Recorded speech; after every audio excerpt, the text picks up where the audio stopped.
नतीजा ये हुआ कि फिर पुलिस में एफआईआर दर्ज हुई। एक दिन सुबह 5 बजे पुलिस मेरे घर पर आई। I was in to Arthur Road jail. Job से मुझे रिजाइन देना पड़ा। ये सब इसलिए हुआ कि मेरे नॉवेल के अंदर कुछ पोर्शन ऐसा था जो मुस्लिम सेंसिबिलिटीज को मंजूर नहीं था। आपको ये तय करना है कि जो धर्म की जो पूरी हिस्ट्री है, जिसमें आपने बड़े बड़े बादशाहों को, बड़े बड़े पादरी और बड़े बड़े उलमा और बड़े बड़े पंडितों के साथ देखा होगा, ये सारा जो गठजोड़ है ये आपको और मुझे कुत्ता बनाना चाहता है। फिर भी आप उसको स्वीकार करते हैं। जो गलतियां दूसरों ने की, अगर हम भी वही गलती कर रहे हैं तो मानव ने सीखा क्या, इंसान ने सीखा क्या, आदमी ने सीखा क्या। इतने सारे बम सबने एटॉमिक बम बना के रखे हैं। जापान पे बम गिरा था, आपने देखा क्या हुआ। अब जितने जापान पर बम बने थे उससे ज्यादा 100 बम सबने जमा कर रखे हैं। एक दूसरे पर बम मारोगे कोई नहीं बचे।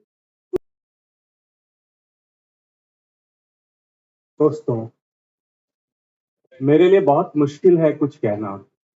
मैंने इतने सारे लोग पहली बार स्टेज पे देखे हैं, तो इतने सारे लोगों से कैसे बात करना, मुझे उसका कोई एक्सपीरियंस नहीं है।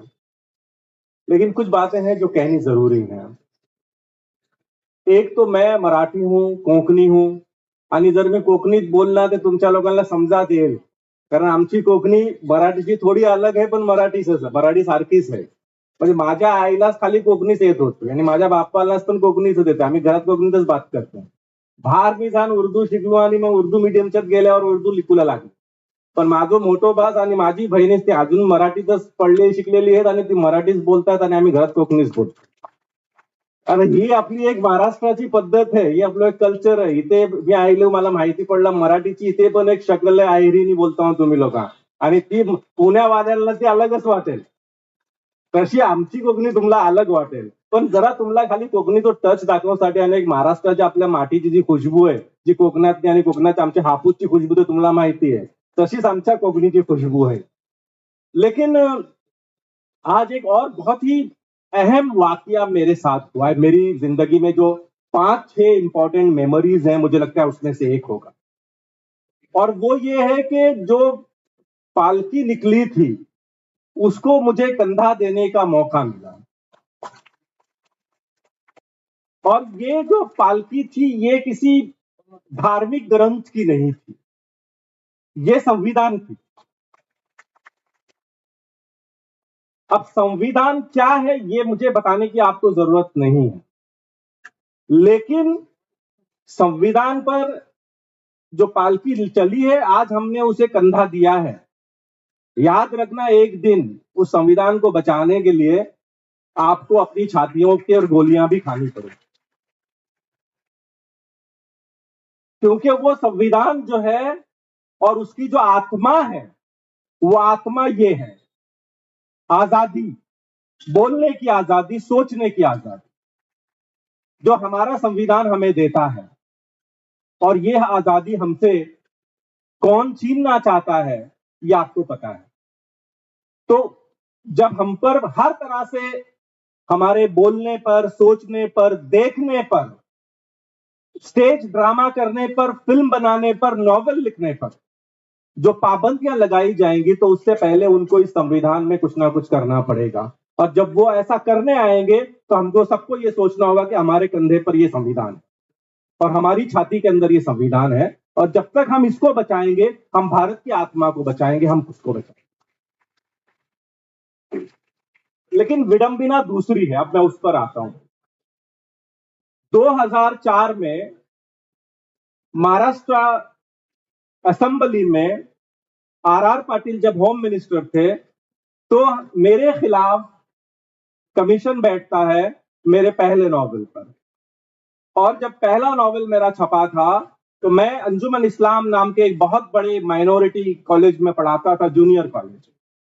तो बहुत सारे मौलाना, और आप जानते हैं मौलाना किसे कहते हैं, जिसका अपना एक अपनी धार्मिक विचारधारा होती है और हर आदमी को हक है कि वो एक धार्मिक विचारधारा रखे। लेकिन जब आपकी धार्मिक विचारधारा मेरी फ्रीडम ऑफ एक्सप्रेशन को खत्म करना चाहती है तो क्लैश शुरू होता है।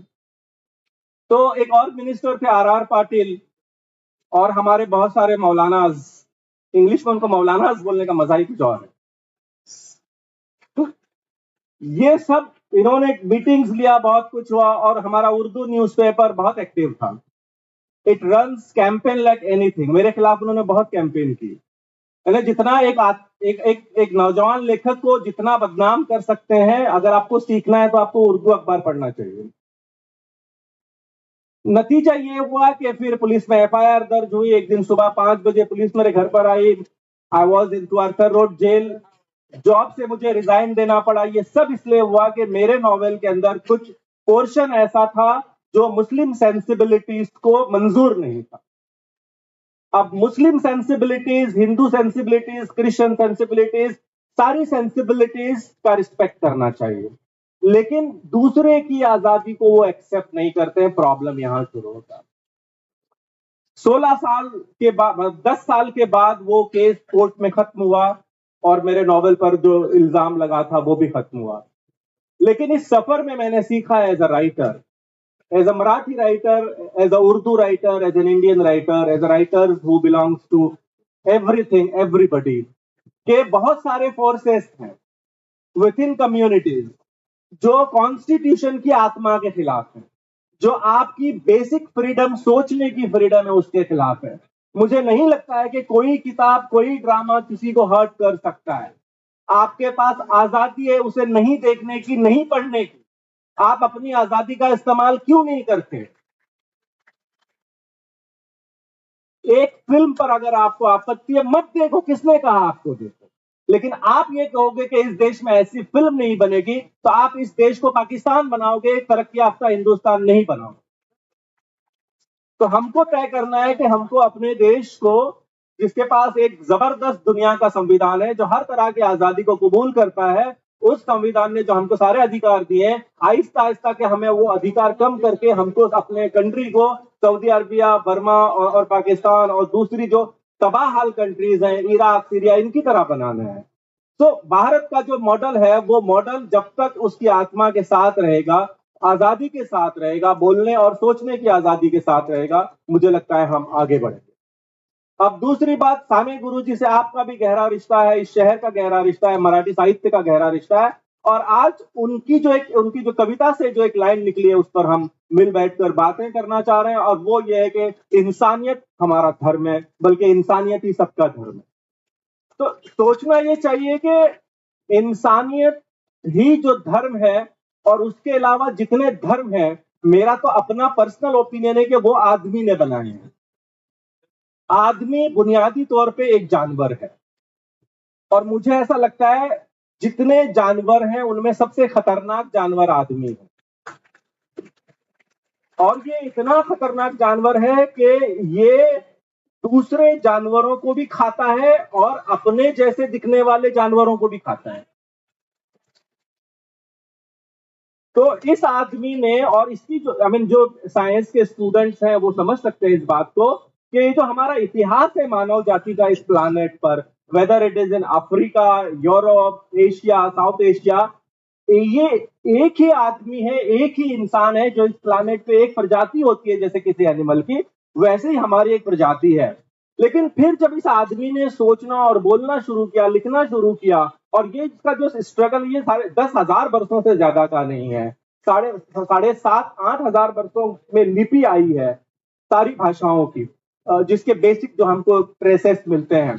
तो 10-15 हजार वर्षों में इंसान ने जिस तरह से अपना दिमाग इस्तेमाल किया है, तो इंसान ने पहला ये काम किया कि वो दूसरे इंसान को भी अपना गुलाम बनाएगा। और धर्म का जो एक, धर्म की जो एक ऊपर जो जड़ है, जो बीज है, वो आदमी की ये ख्वाहिश है कि मैं दूसरे आदमियों को अपना गुलाम बनाऊं। और धर्म जब भी आया है, वो जहां पर भी आया है, चाहे वो 100 लोगों के लिए, 200 लोगों के लिए, 10,000 लोगों के लिए, वो हमेशा पॉलिटिकल पावर की बैकिंग लेकर आया और पॉलिटिकल पावर को प्रोलोंग करने के लिए आया है।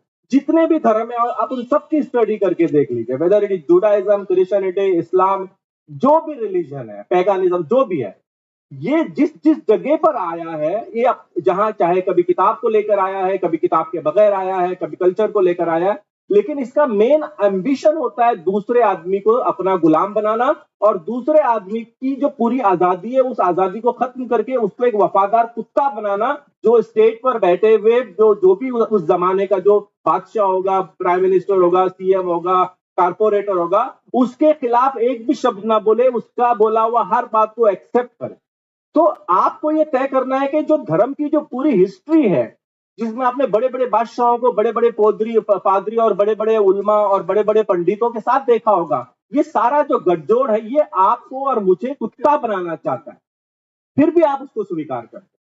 तो सवाल पहला यही करना चाहिए, जब हम सोचने की आजादी है, जब आप अपने दिमाग के चयन को आजाद कर रहे हैं, तो सोचो तो सही कि तुम कौन हो, और अगर तुम इंसान तो तुम्हारा अधिकार क्या है, तुम्हारा अपना सच क्या है। ये कैसे मुमकिन है कि तुम्हारे जैसा दिखने वाला एक आदमी तुम्हें कैटेगरीज में डिवाइड करे और तुम उसको एक्सेप्ट करो। वो तुमसे ये कहे कि तुम पैर हो और तुमसे ये कहे कि तुम जन्नत में जाने वाले हो, तुमको 70 हूर देगा, और तुम इन सबको एक्सेप्ट करो और अपने आप को सरेंडर करो। पहला क्वेश्चन आदमी का यही होना चाहिए कि मैं कौन, मेरे अधिकार क्या है, मेरी इज्जत क्या है, मैं कैसे जीऊंगा, मैं कैसे रहूंगा, मैं किस रंग के कपड़े पहनूंगा। ये जो सारा खेल है, इसका अधिकार आपका अपना बेसिक ह्यूमन अधिकार है, और इस अधिकार से आपको दूर करने के लिए धर्म आया है। इस धर्म पर पहला सवाल एक सोचते हुए दिमाग को करना चाहिए, और धर्म की पूरी राजनीति को समझना चाहिए। हर जगह दुनिया में हर जगह ये रहा है, और आपने देखा होगा वो सारी कंट्रीज जिन्होंने नेशनलिज्म और धर्म को एक बनाकर हुकूमत करने की कोशिश की है, वो कंट्रीज तबाह और बर्बाद। पिछले 200, 250, 300 साल का जो इतिहास है यूरोप का, मुझे स्कॉलरशिप मिली थी यूरोप का पास्ट और साउथ एशिया का फ्यूचर पर स्टडी करने के लिए। मैं 2019 में यूरोप में था, मैं जर्मनी में गया, पोलैंड में गया, फ्रांस में गया, ऑस्ट्रिया में गया, और मैंने इन सारी, चेक रिपब्लिक में गया, और मैंने इन सारी कंट्रीज में जो 1930 और 1940 और 1920 में यूरोप में हुआ था, मैंने उसकी स्टडी की है। और आप सबने इसकी स्टडी की होगी, जिन्होंने जो प्रॉपर एजुकेशन जिनको मिला है। आजकल तो एजुकेशन में भी एक अलग तरह का एजुकेशन लाने की कोशिश हो रही है। ये सारी कोशिश इसलिए कि आप सवाल ना करें, आपको वो पास्ट पता ना चले जो पास्ट पिछले 100 वर्षों के अंदर ही बहुत ही भयानक। पूरा यूरोप जिस तरह से नेशनलिज्म के दलदल में चला गया था, और हिटलर और मुसोलिनी की आइडियोलॉजी ने कि हम सबसे सर्वश्रेष्ठ हैं, हम अपने मुल्क को सबसे बड़ा ताकतवर मुल्क बनाएंगे, हम दुनिया पर राज कर सकते हैं, हम सबसे बड़ी इकोनॉमी बनेंगे, ये जो मुसोलिनी और हिटलर का ख्वाब था, और इसमें इस ख्वाब को आगे लेके जाने के लिए उनको किसी ना किसी को अपना दुश्मन बनाना था। ये ख्वाब कभी भी बगैर दुश्मन के पूरा नहीं होता।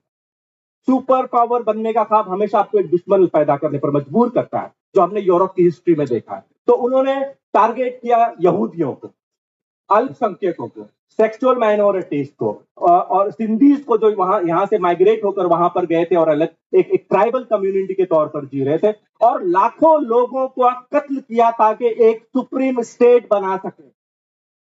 तो ये सामने की चीजें, और इसको 100 साल भी अभी नहीं हुए, और विद इन 100 ईयर्स हम दोबारा देख रहे हैं कि यूरोप ने जो भुगता है, इंडिया, पाकिस्तान, बांग्लादेश, ईरान, अफगानिस्तान इस तरफ जा रहा है। और यहाँ की माइनॉरिटीज को जो थ्रेट्स है, जो खतरा है, पाकिस्तान के अंदर हिंदू हैं, सिख हैं, दूसरी कम्युनिटीज हैं, सिंधीज हैं, पारसीज हैं, अहमदीज हैं, within Muslim minority, Shia minorities. Hindustan में मैं माइनॉरिटी हूँ, आप माइनॉरिटी हो, सब माइनॉरिटी है सिवाय उनके जो पावर में, लेकिन इसके बावजूद हम पे रूल करते हैं। तो ये जो माइनॉरिटीज को थ्रेट्स है, ये पूरे दुनिया देख रही है कि इस रीजन का थ्रेट है। तो मेरा पूरा इस पर एक पूरा 800 पेजेस की इस पर बुक छपी है, जो दोनों कंट्रीज में छपी है, इस पर काफी डिस्कस हुआ है। तो कहने का मतलब है कि थ्रेट्स पावर के साथ आता है, पावर मजहब को अपना टूल बनाता है, अपना हथियार बनाता है, और फिर जब वो हथियार बनाता है तो वो सारी सिस्टम में जितने हिटलर ने किया है, आप हिटलर की पूरी 30 साल की हिस्ट्री देख लो, वो इलेक्शन को हाईजैक कर लेते हैं, वो पॉलिटिकली आते हैं, वो कॉन्स्टिट्यूशन को चेंज करते हैं, वो पुलिस फोर्स के साथ अपनी एक विंग बनाते हैं, मिलिट्री विंग बनाते हैं, जो हिटलर ने बनाई थी।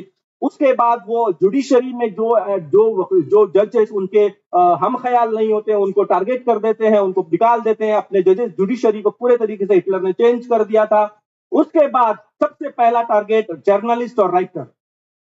हिटलर ने अपने पावर को और अपने सारे जो क्रिटिक्स थे, राइटर्स को और सबको टारगेट किया, सबको सबसे पहले जेल में डाल दिया। सबसे पहले कम्युनिस्टों को उसने चुन के, जो कम्युनिस्ट सिंपैथेटिक न्यूज़पेपर में एडिटर्स थे, उनको टारगेट करके जेल में डाला। उन पर तरह तरह के इल्जाम लगाए, मुल्क से गद्दारी, और जो सारे दुनिया जानती है किसी भी तरह के इल्जाम में आप किसी भी तरह के लोगों को फंसा सकते हैं। वो सारा खेल हमने किया, और जब मैंने उसकी स्टडी थरोली की, मैं उन घरों में गया, उन लाइब्रेरीज में गया, उन म्यूजियम्स में गया, जहां पर इन सारी यादों को उन्होंने बचा के रखा है। तो मुझे एहसास हुआ कि एक इंसान के तौर पे हमारी ये जिम्मेदारी है कि हमको अपनी आंखें, अपना दिमाग खुला रखना चाहिए और इस दुनिया को देखना चाहिए जिसके एक हिस्से में हम रह रहे हैं, इसके दूसरे हिस्सों में क्या क्या होता आ रहा है।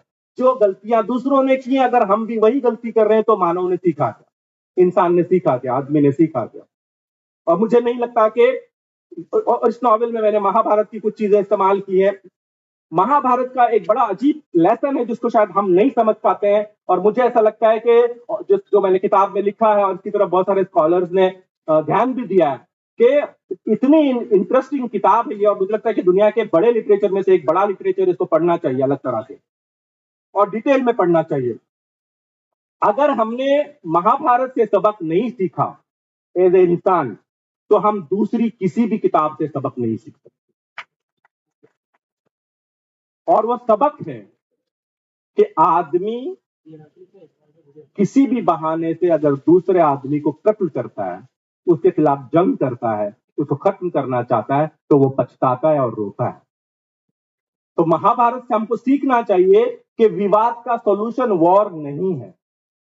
बैठकर हम, एक आदमी दूसरे आदमी को कत्ल करने का जो फैसला करता है, ये बहुत ही खतरनाक है और ये सबक हमको सीखना चाहिए। इसलिए हमको प्यार और मोहब्बत बांटना चाहिए, जो सानी गुरु जी की कविता से हम सिखाते हैं, जिसको हमने लेकर दिया। तो एक बेसिक सवाल कि हमारा मजहब इंसानियत है, इंसान बचेगा तो धर्म बचेगा, इंसान ही नहीं बचेगा तो धर्म भी क्या बचेगा। अब इतने सारे बम, सबने एटॉमिक बम बना के रखे हैं। जापान पे बम गिरा था, आपने देखा क्या हुआ। अब जितने जापान पर बम बने थे उससे ज्यादा 100 बम सबने जमा कर रखे हैं। एक दूसरे पर बम मारोगे, कोई नहीं बचेगा, ना गॉड बचेगा, ना ईश्वर बचेगा, ना ग्रंथ बचेगा, ना धर्म बचेगा, ना राजनीति।